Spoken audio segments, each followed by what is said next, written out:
Okay, so we are resurrecting a theme from quite a while ago, from about half a year ago or so. The idea is personalizing critical reasoning passages, which is a thing that you can do on surprisingly many of them. Basically, whenever you're dealing with the actions of people or businesses, or in fact I should amend this so that it says people, animals, or businesses, because you can personalize animals too. It's definitely a thing. So basically you just put yourself in the shoes of whoever is most strongly involved or most strongly affected in or by the situation, and that'll usually give you a whole slew of insights into it. I mean, it might seem like a stretch to personalize a situation as an animal, but in a lot of regards that's even easier, because generally limited horizon of stuff that you would care about as an animal. You know, eating, sleeping, reproducing, not dying, that's pretty much it. Whereas, of course, people have much more complex motivations. Okay, a couple of bookkeeping things as far as tools that you can use here. When we say give me a smiley face, that refers to the emotion icons that are underneath your name, which fortunately for you is not bronze. So it means not the chat box. Please don't smiley in the chat box, just because there are enough people here that would become rather chaotic. And the other thing is, when there's multiple choice question, please use the multiple choice options that are underneath your name. You should see those now. You'll see A through E when you click on this lowercase letter A here, and that'll let you pick choices to the questions. Last but not least, I mean, we'll wait a little bit for people to answer the question, although, you know, decorum dictates that we eventually move on. But remember how this test works. Specifically, remember that there is no skipping things, there's no going back, there's no leaving things blank. You get one shot at each question, and you have to answer them in the order in which they are presented. So what that means is you should get used to doing that. The sooner the better. So when you are presented with questions in this study hall, again, I can't really force your hand, and if you just don't answer it for enough time, we will move on. However, the real test won't, so it is best if you follow that protocol sooner rather than later. So please answer all the questions, even if you have to guess. Also, just in terms of the pedagogical value of the session, I mean, the people who are going to learn the most are generally the people who answer last and are not sure, you know, because there's less value for the people who can just nail the problem and get them right without much of an issue. So keep that in mind. Okay.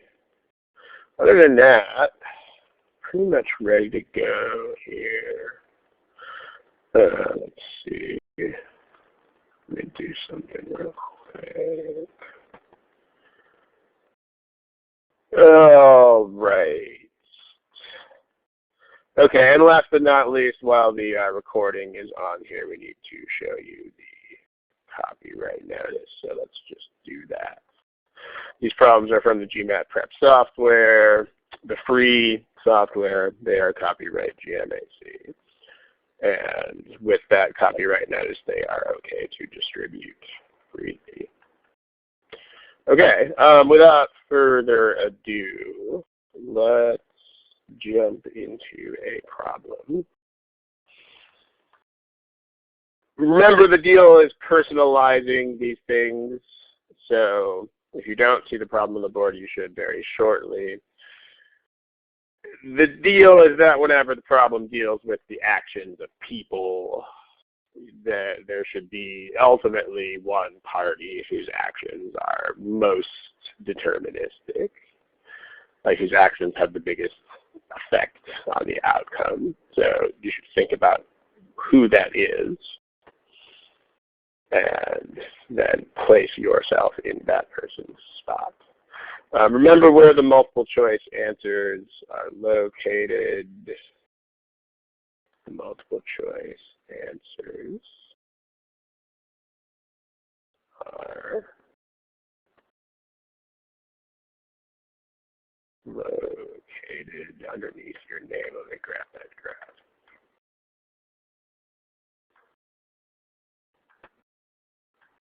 Yeah, this is where you get the multiple choice responses.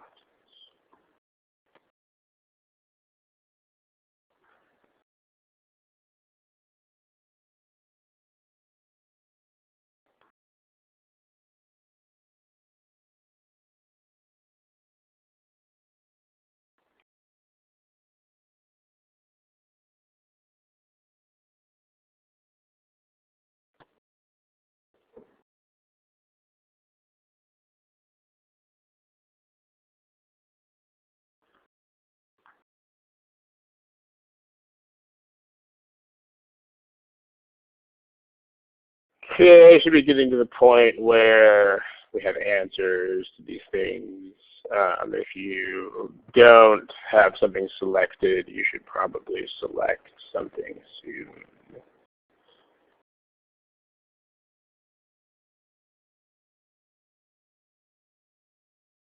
Okay, let's see. We got SOC, car E1, Mina 1, and then a user calling themselves Manhattan Prep. Just go ahead and pick something.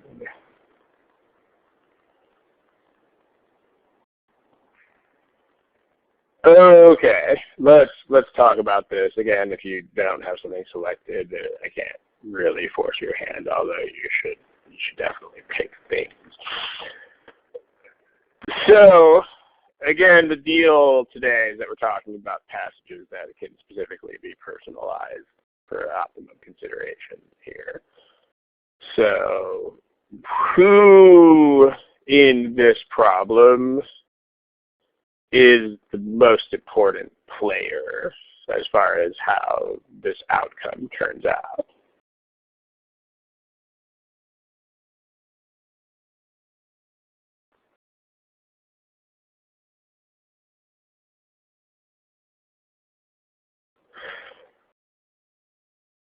Notice that what we are interested in is this. So first we need to define this, because there are a few people saying that the producer of the car is the most important player here, but not really. But first what we need to do, and what you should do in all critical reasoning problems all the time ever, is we should get rid of what I like to call politician words. So what I mean by politician words is words that don't really have any immediate meaning. So there are quite a bit of those here. You know, like words that are general enough that you would have to get an explanation of them if you were not already familiar with the situation. Politician words, because politicians have this way of talking when they don't really want to say anything, they say stuff. Yeah, we will address the concerns raised by citizens about the local effects of the measure that was enacted in response to the recent events in our community. You know, the way that politicians talk, like that. I mean, those words don't really mean anything unless they already mean something in people's heads.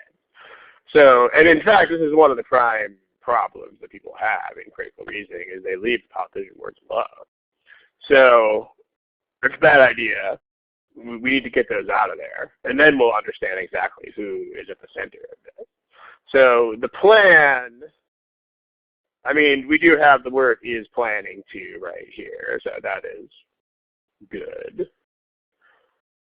And then what constitutes success?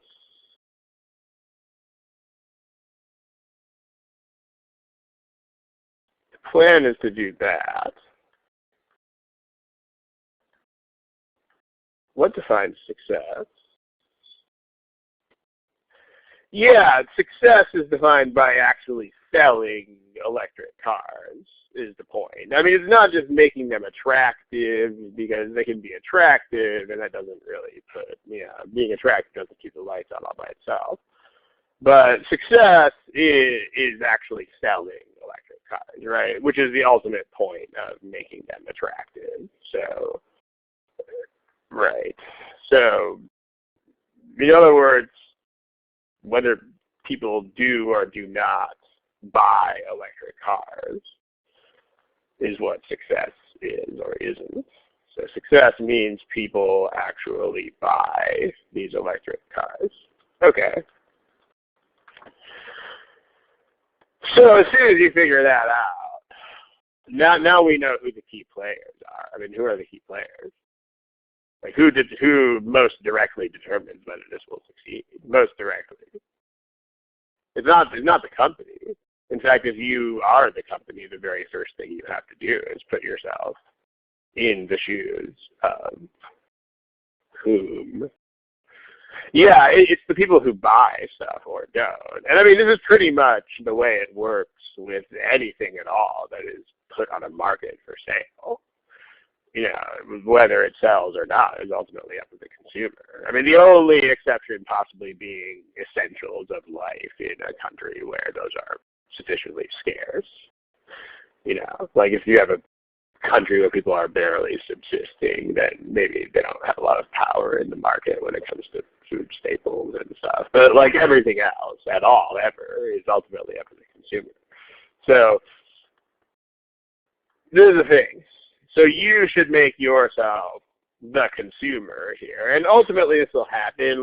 Like if you first put yourself into the shoes of a sales executive or something at this company, then the first thought process you should have is, okay, what will the consumer do? So ultimately you're still thinking from the standpoint of the consumer.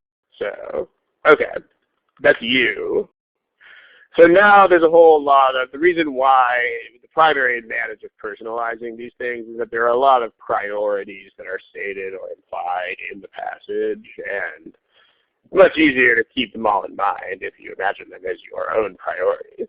So the question is, what's your situation? Okay, well, you're interested in, you're shopping for a car, and you're looking at electric cars. Okay, what are some more things about you in particular? Like, what are you going to use your car for? Like, you are interested in buying an electric car to use for what?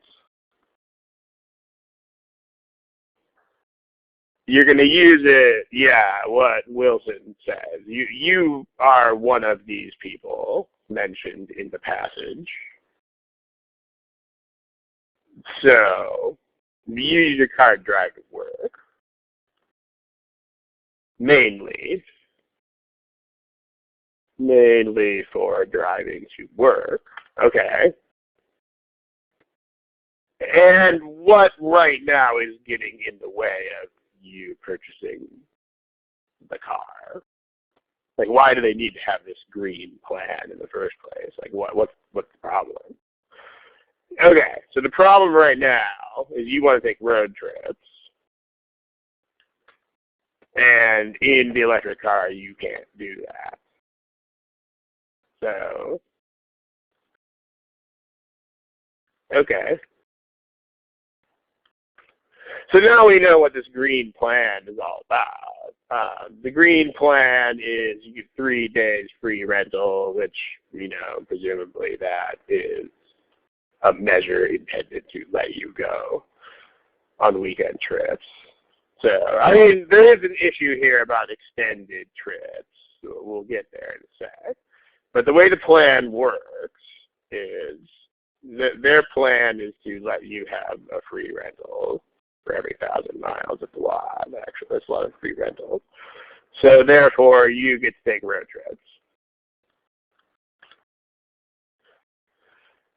Okay, so notice that this mostly alleviates your concern, unless there is this 3-day limit here, so it all depends on what you mean by extended trips. So a thought that you would probably have if you put yourself into the shoes of the consumer here is, if in general, if this whole notion of extended trips are still 3 days or less, then your concern is addressed by this plan.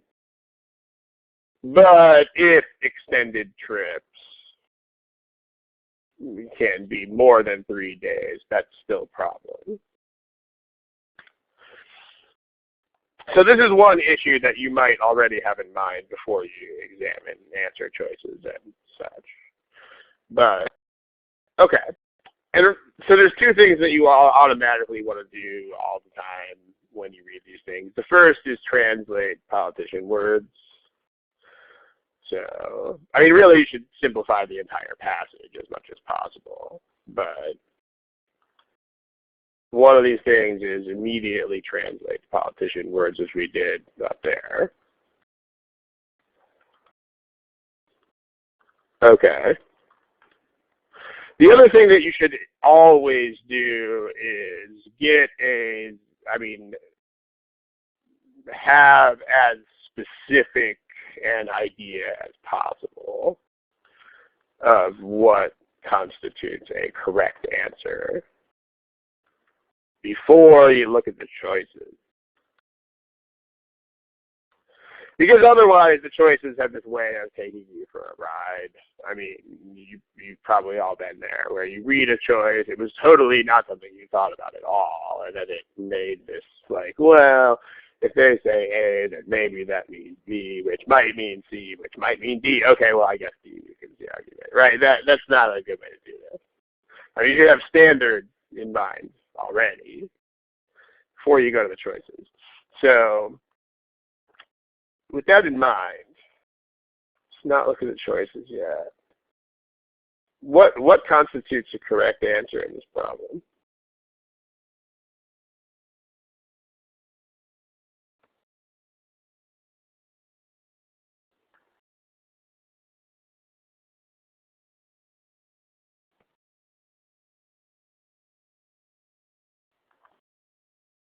You weaken the proposal, that's still politician words, though. That's still very distant from reality. I mean, you want to be more specific than that, if you can.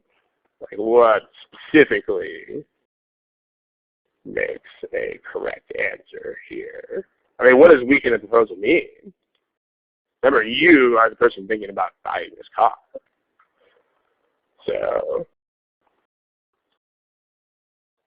threatens the sales, and there's two ways that could happen, right? The first is actually this issue that we raised already, which is it could be a reason why the plan doesn't address your concern. And there's really only one of those, so which would be if you take trips that are longer than 3 days, then that's there. Or maybe, because this is an electric car, right, which doesn't use gas. So maybe the car rentals, like if something's wrong with the rental, like if it consumes too much gas for you to be able to go on these trips, for instance. So in other words, something wrong with the rental situation would be one way to have a correct answer here. So either the 3 days is not long enough or something is bad about the vehicle they let you rent.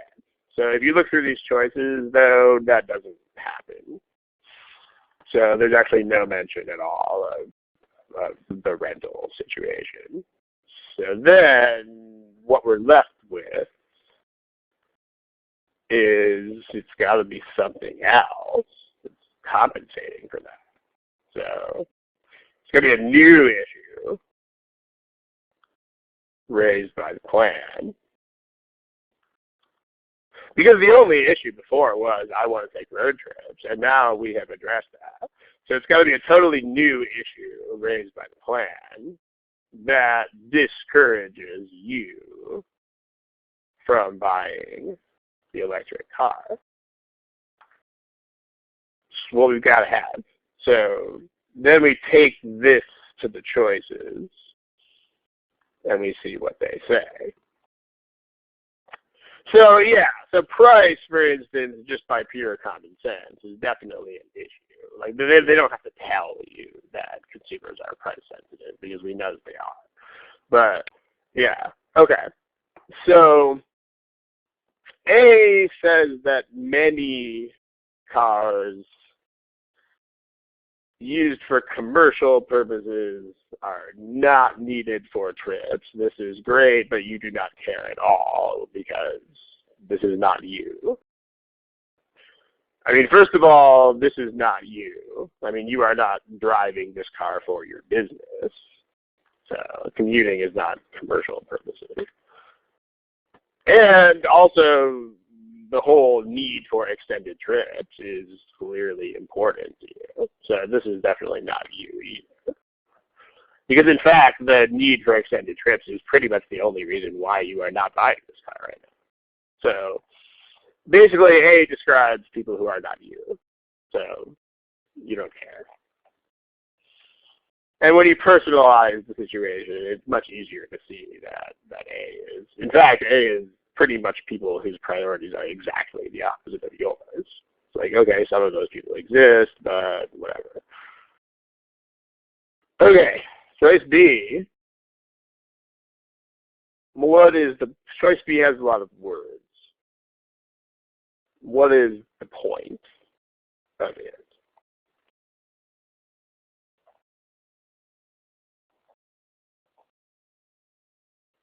The point is that the cost of the car will go up. Now notice the way that you read this, like you don't really even care about the words that follow because that's not the point. I mean, it doesn't matter why the cost of the car is going up. It just is. And if you're the consumer, that's going to have the same effect on you regardless of why. So the part of B that actually matters here is that the manufacturer is going to have to pay a lot more. And then it's going to trickle down to the consumer. There's a couple of words here that you should pay attention to because they have constant meanings of which you should be aware. Cost and price are those words. I mean, just make sure that you know what these are. Cost is not what the consumer pays. Costs are, revenues versus costs incurred by the manufacturer. And they just to make sure that that's clear, they actually say cost to the producer just so there is no ambiguity there. But then price refers to selling price on the market. So just make sure that you know when they use the word price here, that is not a cost incurred by manufacturers. Price is what the car costs on the market. So last but not least, notice what they're doing with adjectives here. And I guess adverbs. Because this is definitely a thing that you want to learn to pay attention to. Those purple things. Take note of them. Because, okay, one thing they do a lot in critical reasoning problems is they really go out of their way to make sure that they do not devolve into quant problems. Because there's a whole other half of the test dedicated to quant problems. So the last thing they really want here is more quant problems masquerading as critical reasoning problems. So what they do instead is they give you these qualifiers or these descriptors or these intensifiers, you might call them, that these kinds of words are intended to communicate to you that these things are big enough to overcome something else. Like if they use the word considerably here, it's not random. Like considerably means, I mean, it's going to be heavily dependent on context. But when they say considerably, that means enough to overcome some other factor. So, and then they mentioned that it is already high. They also mentioned that for a reason. So high price what that means by common sense is that it's already high enough to discourage you. So what do we get from choice B? We get these things are already expensive enough to put you off. Price is already off-putting. And now it's much higher. That is definitely a factor that works against you by cost. And the most important take-home point you might get from this is the way that they use these kinds of words as substitutes for numerical things. Because otherwise they would need a lot of numbers. Like if they wanted to do this quantitatively, they would actually have to define things like your threshold cost and how much extra price you would be willing to absorb. Whereas these kinds of descriptors are meant to do that just in a more common sense kind of way. What's the point of choice C?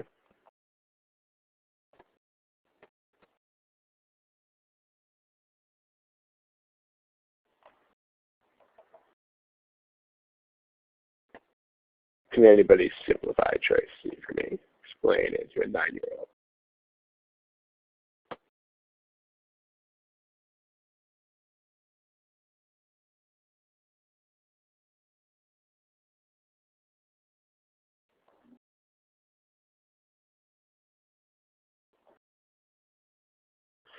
Yeah, okay. So one thing you might want to do, because choice C is a sentence with a lot of words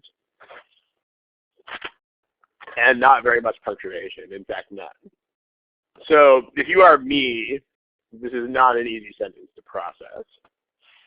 So what you might want to do is look at the core of the sentence the way that you would in sentence correction or something, because the core of the sentence is going to communicate the main point. Like same thing with B, like because blah, blah, blah, blah, blah is not the core of the sentence. The core of B is the cost would add considerably to the price. That. So the core of sentence C is the time can easily be fitted into regular patterns. So then you can look at the rest of the words and see what they're talking about, which is nothing is really going to change. Like the deal here is that there's this potential deal breaker, which is, you know, how long does it take to fill up a gasoline-powered car at a gas station? Like 30 seconds to a minute. So if it suddenly takes hours to charge your car, then this could actually be a major disruption to your life. So it's not a minor issue. It's definitely not. Like if you have a long time that is suddenly being inserted that is necessary, that could be a huge disruption in somebody's life. But what this does is it actually works against that. Like this says, this takes a potential objection away. So it definitely doesn't work against you buying the car. Like this takes away something that may have been keeping you from buying the car. So, and also there's no need to quibble over whether this is like a little strengthened or not, because the point is it clearly doesn't weaken the prospects, and that's all you care about. So, because we don't really know. I mean, if you have all the free time in the world, then maybe this doesn't matter to you anyway, but if you are very busy, then maybe it does. So it's like it might strengthen, it might do nothing, but ultimately we don't care because that's not the issue. The issue is, does it discourage you? The answer to that is very clearly, no, it does not. In fact, it takes away something that could have discouraged you. Okay, core of sentence D. Again, although blah, blah, blah, blah, blah, blah, blah is not part of core, so ultimately we don't care. Generating the electricity can burn in the environment. We don't know whether this is a concern at all. So this has an unknown effect. I mean, there are two things that we would have to know to be able to judge this. I mean, the first is, do you even care? And there's no indication that you do. And unlike price, this is not a factor just by common sense default. But on top of that, I mean, it's not generate electricity versus nothing. I mean, we would also have to know the answer to how does this compare to the environmental effect of gasoline, which could be even greater. So even if this were a concern, we still wouldn't know how it stacks up against, because you have to drive something. Yeah, it's not like a choice between this burden and nothing. So we don't know. It's just a big giant question mark. And then E is the same kind of issue as A. It's just not you again. So because you are a consumer who wants to commute for the most part. So as soon as you see this, you're like, I don't care. It's not me. It's irrelevant to this issue. Not you. Any questions about this problem other than what has already been put in the box? All right, let's do another one. How about that one?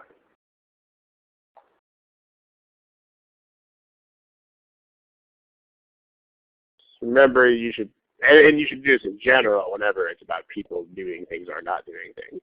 You should think, whose decisions does this turn on?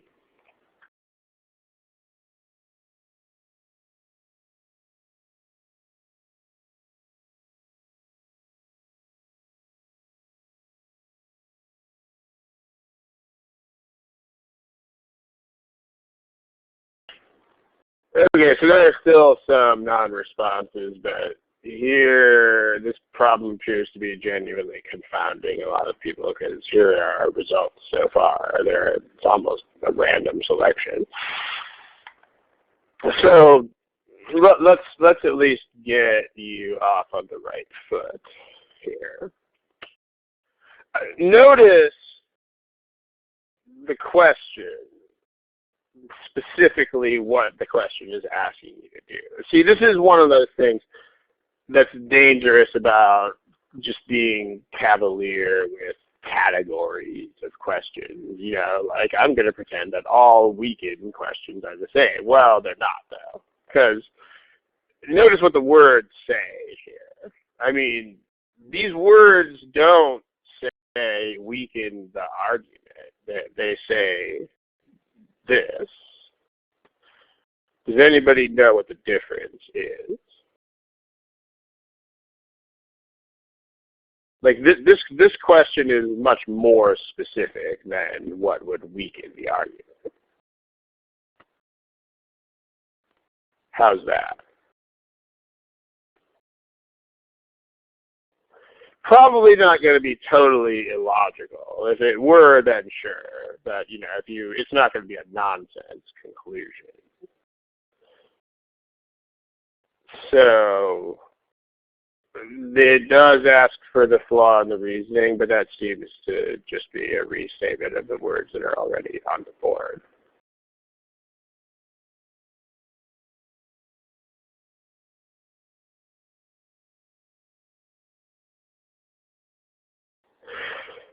In terms of, okay, like, let's say that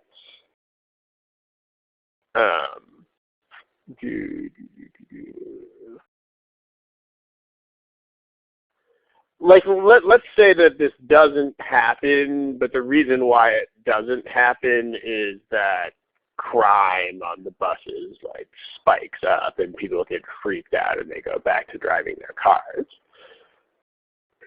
would that weaken this argument overall? Yeah, it would, because it would work against people using the bus. But is that a way in which the mayor's reasoning is flawed? No, it wouldn't be. Do you guys see the difference? In other words, if you brought up some totally separate point that actually worked against this, it could still weaken the argument, but it wouldn't be a way in which the reasoning itself is flawed. So this is a more narrow question than usual, because this needs to be something with the actual connections made by the mayor that has to be wrong.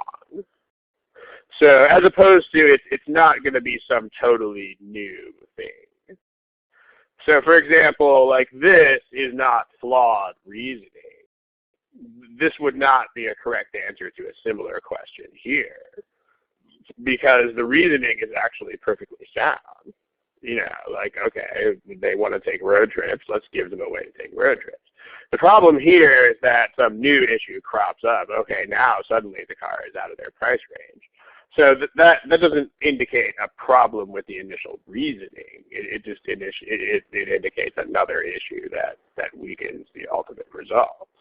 So here, it's not going to be a totally new issue, is the point. So not a new factor. Instead, something has to be wrong with what the mayor actually mentions. That's going to narrow things considerably, because you suddenly, all other potential issues with the bus system other than cost are non-issues, because cost is the only thing that the mayor takes into account. So keep that in mind and try this again. Just bear in mind that the mayor's reasoning is based specifically on cost factors. Therefore, something has to be wrong with the way the mayor is thinking about cost factors. Keep that in mind. And A, B, C, D, E here.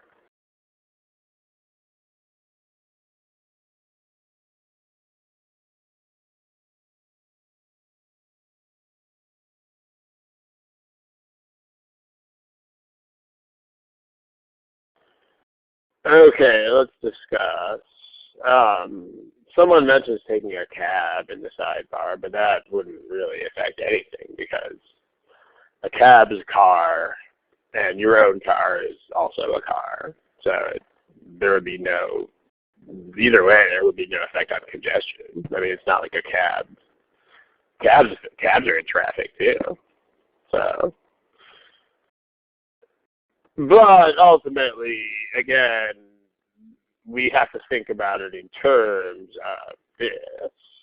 Because if someone switches from their car to a cab, then there will be zero effect on congestion from that. So that's not a thing that needs to be considered, because it will have no effect either way. Because the fact that they are private vehicles is not what's really the point. What's really the point is that they are traffic. So, but okay. Whose decisions does this revolve around most directly? They're being more explicit about this than usual. I mean, they actually mention this in there.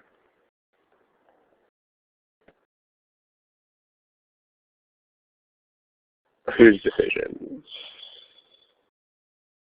The people which people? The people who right now are driving their own cars into the city from outside. Okay. You are someone who commutes into the city in your own car.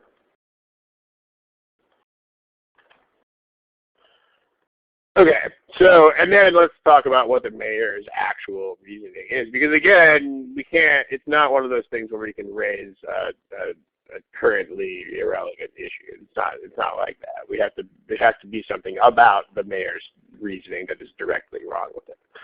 So the mayor says, we're going to impose a $5 fee on you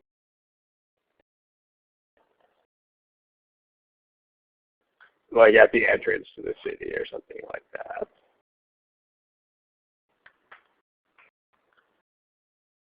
So this fee is, the bus fare is less than $5.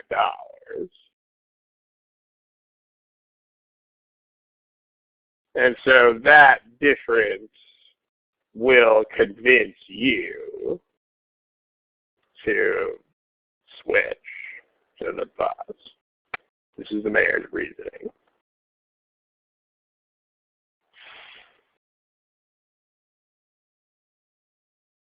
So there are two steps. There's that step, and then there's that step. I mean, the first step would be a matter of fact. I mean, if the bus fare is less than $5, then it is. Okay. On the other hand, and if you're personalizing this adequately, you should definitely think about this. You should be thinking about, that's a really small difference. I mean, because it's not even $5 that you'd be saving. You'd be saving $5 minus the cost of bus fare. So you might only be saving $1 or $2 at the end. So basically, the reasoning is flawed if this difference will not actually convince you to change your behavior. So it has to be something along those lines. I mean, you need an answer choice that basically says, nope, this is not going to do it. This is not going to change what you do. You're just like, that's not going to affect anything. Okay. Well, so choice A, which basically no one picked, this definitely is not a problem. I mean, if anything, hold on just a second.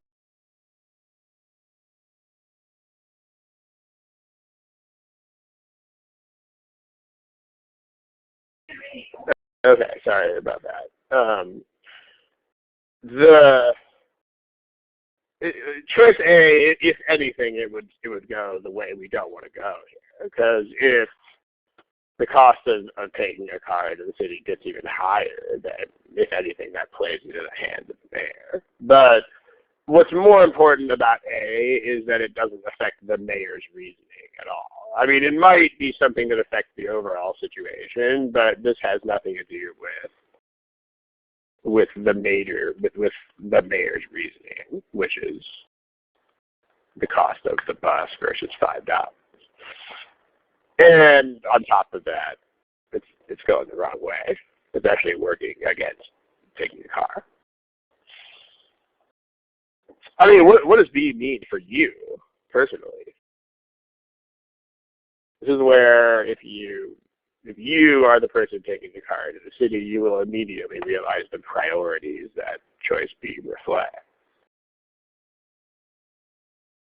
Like, what does this mean? Yeah, this means if you are one of these people, then for the most part, you're totally fine with paying more money already. So, because yeah, you're already paying something that is more than $5.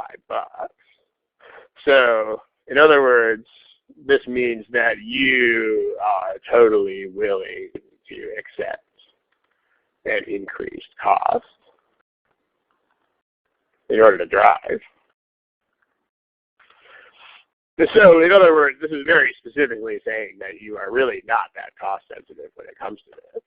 So, therefore, this difference will not convince you, because if it did, it would already convince you.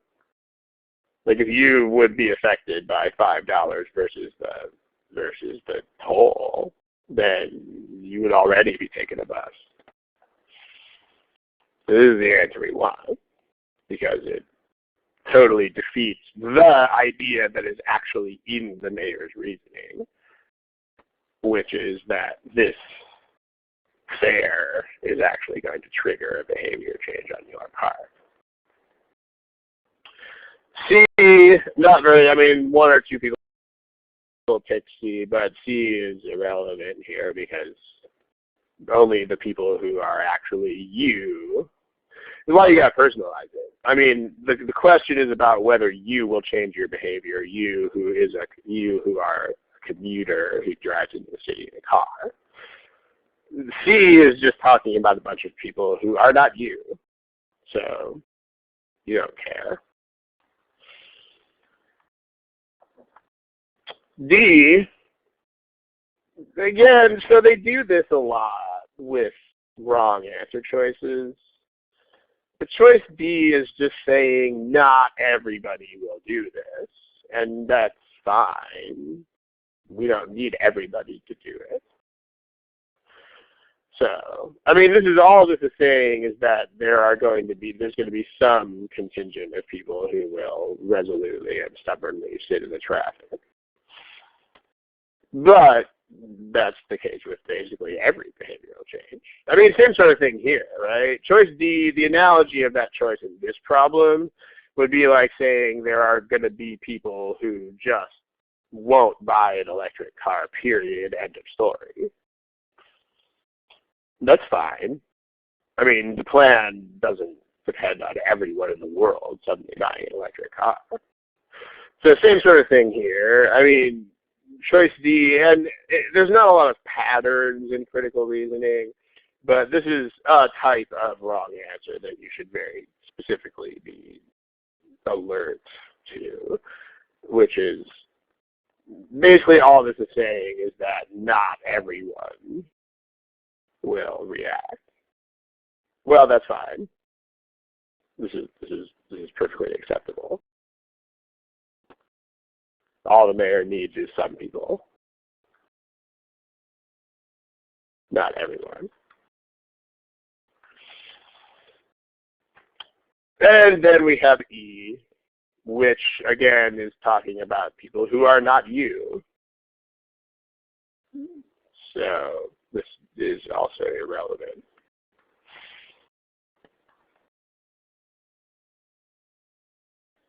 Because again, the problem is these people are not part of the problem in the first place. I mean, they are already in the city. So, I mean, they might cause traffic within the town, but the traffic that we're trying to alleviate here is due to people bringing in cars from outside the city. So, it's not you. So you don't care. And we want B. Now again, just I know I'm kind of hammering this point home sort of excessively, but just to make sure that you guys understand the difference between this question and just asking you to weaken the argument. Let's say I gave you something like choice F, which is the fee would have to be collected at toll booths, which would, at toll booths, that would require motorists to stop, thus worsening the traffic problem. Okay, now see, this is the distinction between just weaken the argument. Like, does this weaken the mayor's conclusion? Yes, it does. Because ultimately the mayor is like, this will alleviate traffic. But now we're showing, for a reason that the mayor did not even sort of think about, that it's going to create a new problem. So is this a flaw in the mayor's actual reasoning? No, it is not. So just make sure that you notice the difference. I mean, they're not going to ask you this and give you a wrong answer like this, because the wrong answers in these problems are always totally wrong. So it's not just going to be for a reason that is sort of subtle. But the reason why it's useful to know this is that you can narrow your search. So like in this problem, you know that you don't even have to think about outside factors. Because the words in the question are these, okay, the mayor is talking about cost, therefore there's something has to be actually wrong with the cost factors. And that's all that we care about.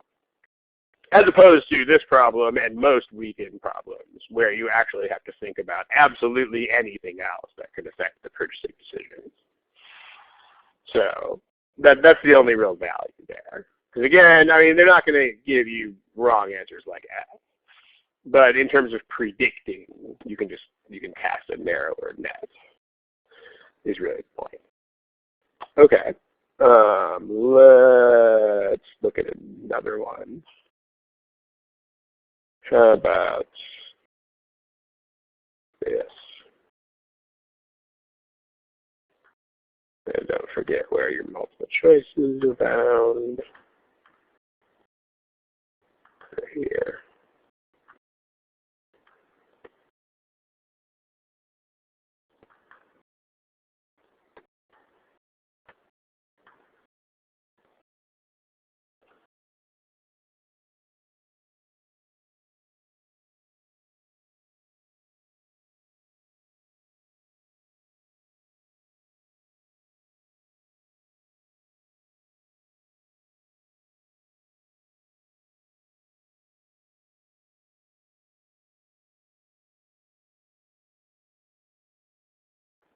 Sorry if the page changed on you there for a moment. That was not on purpose.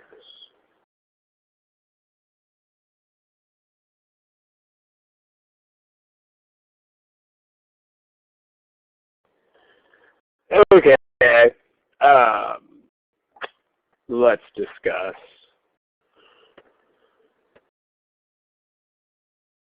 whose decisions are the center of the universe here.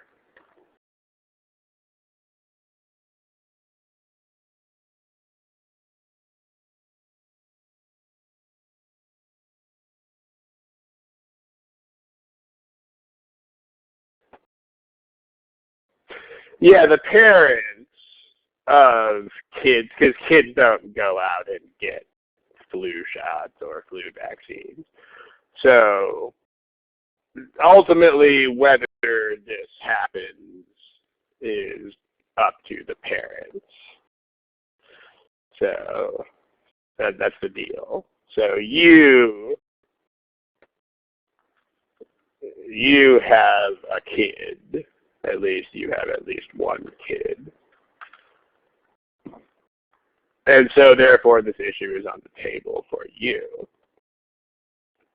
So the reasoning is,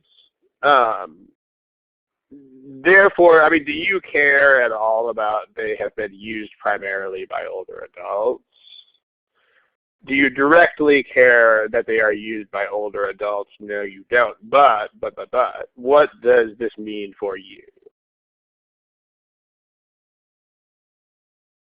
Because again, personal perspective here is super important. Then you can realize what you can realize right away what the issues are. It means that most people like you are not using these. That's what that means. Because as you find out later in the passage, like kids are actually more likely to get the flu than older adults. So this is kind of a weird fact. I mean, you would expect it to be used more by kids if kids are the primary vectors of the flu. So again, you read it from the point of view of a parent here, you will immediately realize the significance of that statement. The significance of that statement is not that older adults are using it. No one cares. The significance of that blue statement is right now, most people like you are not giving the vaccine to their kids. That's the significance of that statement. So you can, I mean, why not?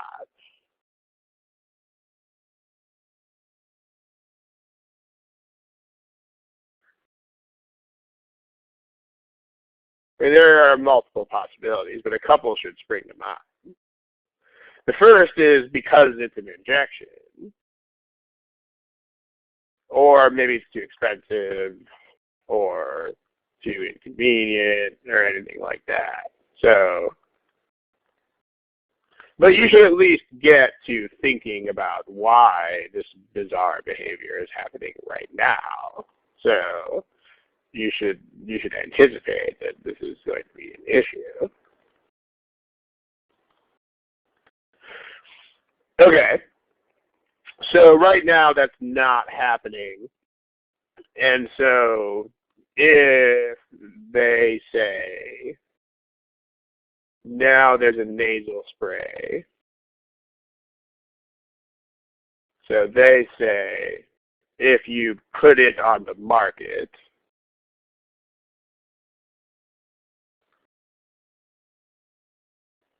then it will reduce the spread of influenza. Now, of course, it doesn't do that all by itself. So the implied reasoning is that more people like you will use it. And so, therefore, it'll reduce the spread of the disease.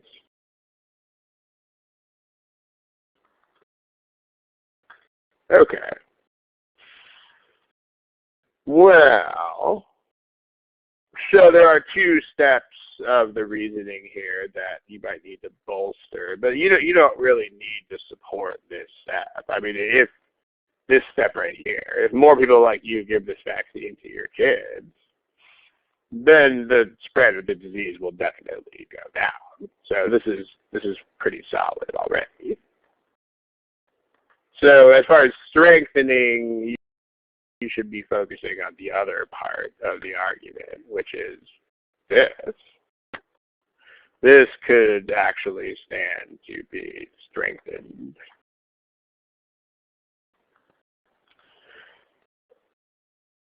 And if this is true, then it must have something to do with why you are not doing it right now. So you can actually predict pretty specifically what this is going to be. And it has to be a reason why you are not using the current vaccine. And it has to be something that is rectified by the new one. That's a super specific thing, right? So it's pretty much going to be one of these, right? One of these is going to be resolved. So A says if you get both of them, then you're still fine, but that's not the problem because this only is a factor for people who are not currently vaccinating their kids. So A is not relevant to you because you right now are someone who isn't using the injectable one.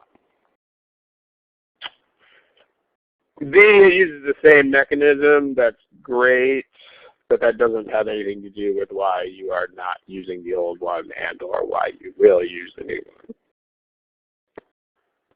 And blanket statement right now, anything that they have in common is automatically the wrong answer here because the entire point of this whole thing is that they are not the same.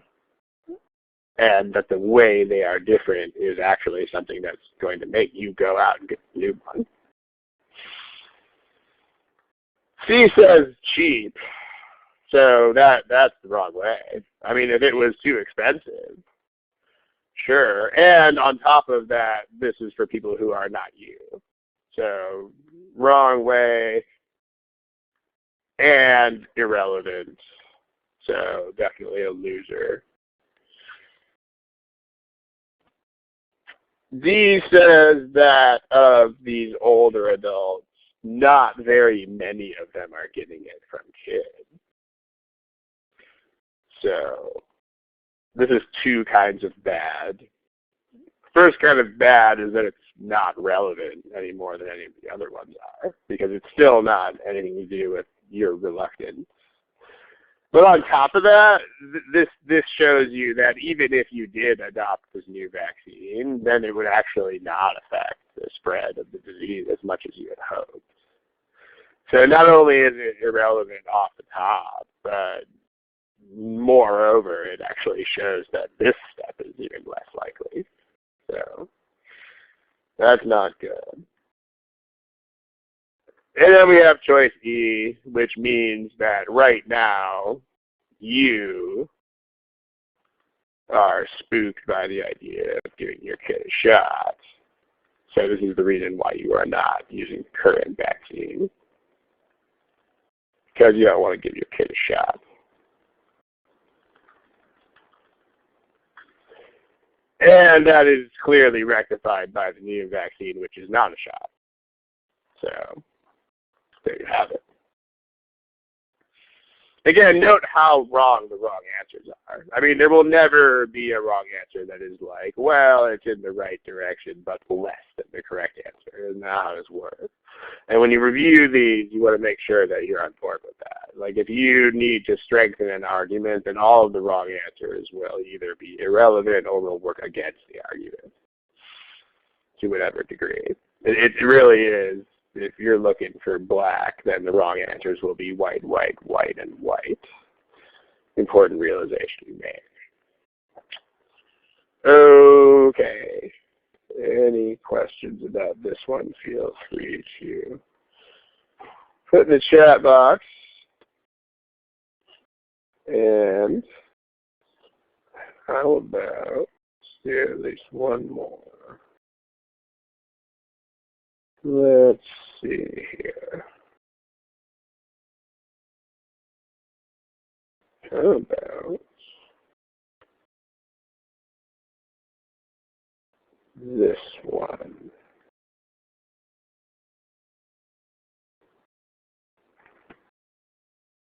Right here.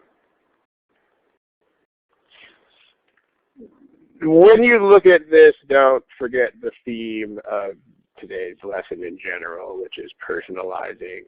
So, I mean, there's a lot of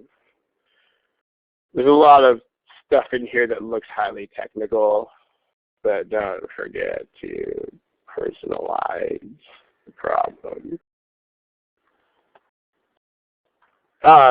Difficulty level is not a thing that could possibly benefit you in any way to think about.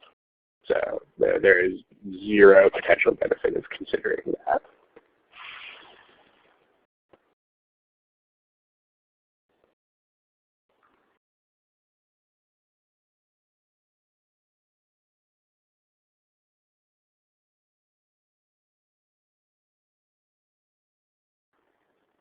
Let's help you guys get on a good foot here, because apparently there are lots of people picking different answers. The first is make sure you know what you're doing. Remember, with assumptions, what is perhaps the most reliable way to tackle those is with the method of negation, which is you make it false and you see how that affects the argument. So remember, if you make an assumption false, the argument should be totally destroyed.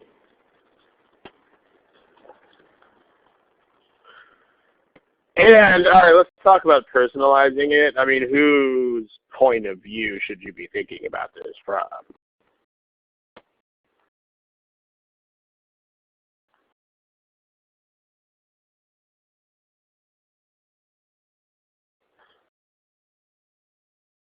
Probably not customers in general. I mean, what is the plan supposed to do?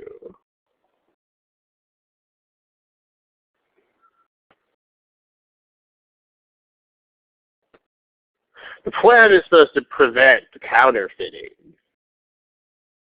So whose decision is that ultimately? Whether crime will be prevented depends on whose actions most directly. Not the bank. I mean, nah. It's the criminals. I mean, the bank is taking action to try to stop the criminals from doing something. But of course, any sort of crime always comes down to the criminals, like the people who actually commit the crime or don't. So this is the perspective that you should consider this from. Because the manufacturers are not the center of this. I mean, they're the ones trying to stop counterfeiters from doing something. But ultimately, again, like if you build a fence to keep burglars off your property, then ultimately the burglar is still the center of that. I mean, it's not do you or do you not do something. It's will the burglar decide not to make the effort. So any crime, whether or not the crime actually takes place, is ultimately up to the person who's thinking about doing it. So you are someone who wants to make counterfeit checks.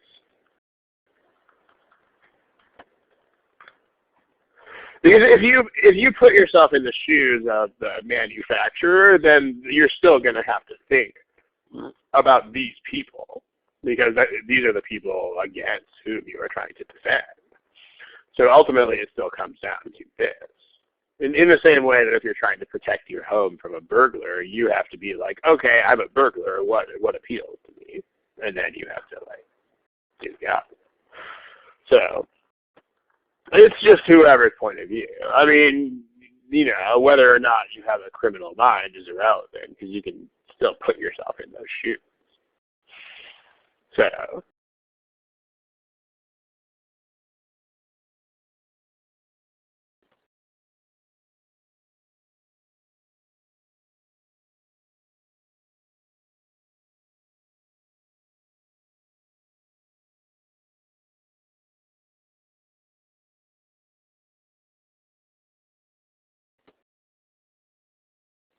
take a little bit to...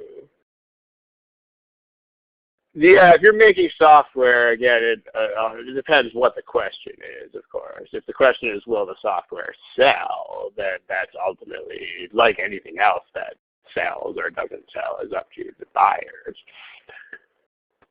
There are lots, software is not a one-sided thing. I mean, there are lots of things that you could potentially consider, some of which would revolve around the developers, some of which would revolve around the testers, some of which would be end user issues. You would have to, that's why you have to get rid of the politician words, because you don't know, really, until those are gone. Okay, so you will make counterfeit checks. Right now, how does this work? Like, how can you do this right now if you want to?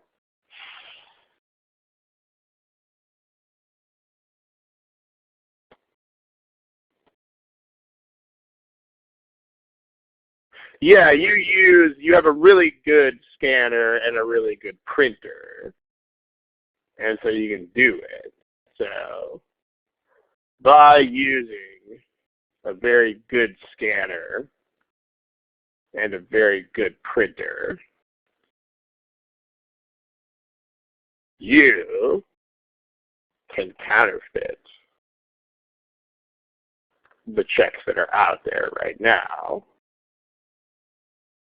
Okay, now notice, I mean, I actually don't understand why this answer choice is as appealing as it is, because a lot of people picked it.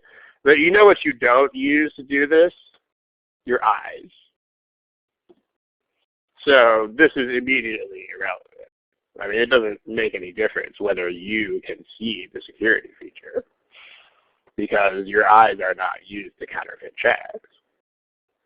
So, I mean, maybe it's lack of personalizing problem, but if you realize that it's really an issue of will people counterfeit the checks, then you know right away that C is irrelevant, because you don't have to be able to see these things. It matters whether your scanner can see these things, quote unquote. That's actually the core of the problem, but not your eyes. So C's gone. Okay, right now you can do that. What's their plan to stop you? What's going to be on these new checks?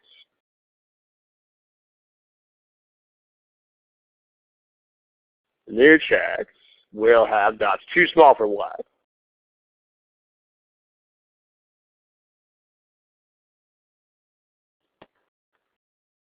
Aha, they're too small for the copiers, or actually it's the scanner that's the issue, it's not the printer. It's too small for the scanners that you have right now. I mean, this should actually make you think immediately about the key issue here. What should you be thinking about? Especially when it comes to tech, of all things. I mean, just kind of like saying, oh, this program is too big for you to run on the computer, the laptop that you have now. I mean, what thought should immediately spring to mind? Yeah, like these things always get better. I mean, you know, tech is, just think about the tech of like 5 years ago or 10 years ago even. That wasn't even that long ago. You know, and my laptop's almost 5 years old, and it would be a joke compared to current ones. So, yeah, I mean, if you are the person doing this, you'll be like, dude, all we have to do is just make better scanners. Like, this will be actually almost obvious if you have that point of view.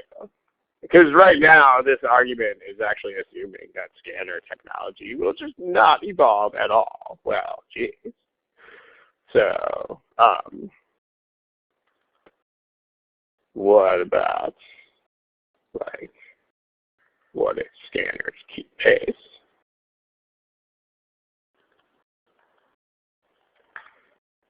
Okay, that's what you should be thinking about. And this is a strong enough objection that you should have it in mind when you go into choices. Because this is the only thing stopping you, by the way, is the equipment. So not only is this a very obvious objection if you personalize the problem, but it's also the only real objection. It's the only thing that's really, it's the only defense these things have. And they don't have other defenses. So, okay, I mean, if you look at that, if you look for this issue, you'll find it as choice E. It's there. There's a lot of words in choice E, but basically it says that the scanners are not going to get better at recognizing small things. If you do the negation method, then E says that the smallest things that your scanner can reproduce will get smaller in the near future, i.e. the technology will get better. If that's true, then this argument is trash. As far as the other issues, if you personalize this, you can see why it doesn't matter. I mean, the percentage of counterfeit checks has remained the same. That doesn't matter. That has nothing to do with deterring behavior. This is the amount of money, but that's not the point. The point is whether you can do it at all. C, we already talked about. You don't use your eyes to do this, so whether your eyes are good enough is irrelevant. And also cost is not considered here as an issue, because not the point. The point is, can it be done? If there were a significant cost incurred by, and this is another reason why you should personalize these things, because I mean, if it costs you suddenly way more, Like if there was a new scanner that could do this, but it was so expensive that it wasn't even worth it to counterfeit things anymore, then that would be a factor. But this is cost incurred by the banks and the corporations. In other words, everyone who is not you. So this is not relevant. And that's it. So again, you see the value of personalizing these things because the priorities will just become immediately apparent. And so will the factors. Like no one mentioned this, but if you had any involvement in this situation whatsoever, you will definitely think about it. So basically what you should do whenever you encounter a critical reasoning problem is just first think, is this something I can personalize? It won't always be. I mean, if it's like, you know, did these proteins that came from Mars on a meteorite have the right mix of amino acids to create life? Okay, you can't really personalize that. In that kind of situation, you're more stuck with like really nerdy conversations. But if you can personalize, you absolutely should. And that's it. Let's close up the shop here. As always, thank you for attending. And we will reconvene in 2 weeks, I believe at the same time. And that'll be that. All right. Good afternoon, good evening, good night, good morning, good luck.